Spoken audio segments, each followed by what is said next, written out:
ഒറ്റയാൾ പട്ടാളമായിട്ടായിരുന്നു സൗന്ദര്യയുടെ തുടക്കം. അവിടെ നിന്നും സുഹൃത്തുക്കളെ കൂടെ കൂട്ടി അതും വീട്ടിൽ തന്നെ ഇരുന്നുകൊണ്ട് മാനേജ് ചെയ്യുന്ന ഒരു ബിസിനസ്സായി അടുത്ത സ്റ്റെപ്പിലേക്ക് കടന്നു. അതിനുശേഷം ഇന്ന് സൗന്ദര്യം എത്തി നിൽക്കുന്നത് സ്വന്തമായ ഒരു മാനുഫാക്ചറിങ് യൂണിറ്റും സ്വന്തമായൊരു ഷോറൂമും ഉള്ള ഒരു വലിയ ബുട്ടീക്കിൻ്റെ ഒരു ഇതിൽ തന്നെയാണ് നമ്മളിന്ന് എത്തി നിൽക്കുന്നത്. ഒരു ഷോപ്പ് ഓപ്പൺ ചെയ്യുക എന്നുള്ള ഒരു വലിയ ആഗ്രഹത്തെ സാക്ഷാത്കരിക്കുന്നതിന് വേണ്ടി അതിനു മുന്നേ മുതൽ ഒറ്റയാൾ പട്ടാളമായിരുന്ന കാലം മുതൽ എന്നോടൊപ്പം നിൽക്കുന്ന സുഹൃത്തുക്കളും കസ്റ്റമേഴ്സും ഒരുപാടുണ്ട്. അവർക്കെല്ലാവർക്കും ഹൃദയം നിറഞ്ഞ നന്ദി.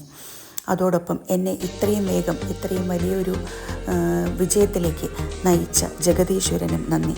ഇതിന് പിന്നിൽ ഒരുപാട് കഷ്ടപ്പാടുണ്ട്. ഒരു സ്ത്രീ ആയിരിക്കെ തന്നെ ഒരുപാട് പ്രതിസന്ധികളെ തരണം ചെയ്തുകൊണ്ട് വളരെ കഷ്ടപ്പെട്ട് ഒരുപാട് ഹാർഡ് വർക്ക് ചെയ്ത് തന്നെ ഞാൻ നേടിയെടുത്തതാണ് ഈ വിജയം. ഈ വിജയത്തിൽ അത്രയേറെ അഭിമാനിക്കുകയും ചെയ്യുന്നുണ്ട് ഞാൻ. അതോടൊപ്പം ഇന്ന് 4ഓളം കണ്ടിന്യൂസ് ആയി വർക്ക് ചെയ്യുന്ന ഒരു നല്ല വലിയ യൂണിറ്റും അതോടൊപ്പം തന്നെ ഷോപ്പിലെ ഫാഷൻ ഡിസൈനേഴ്സും എല്ലാമുള്ള ഒരു വലിയ സംരംഭമായി തീർന്നിരിക്കുന്നു.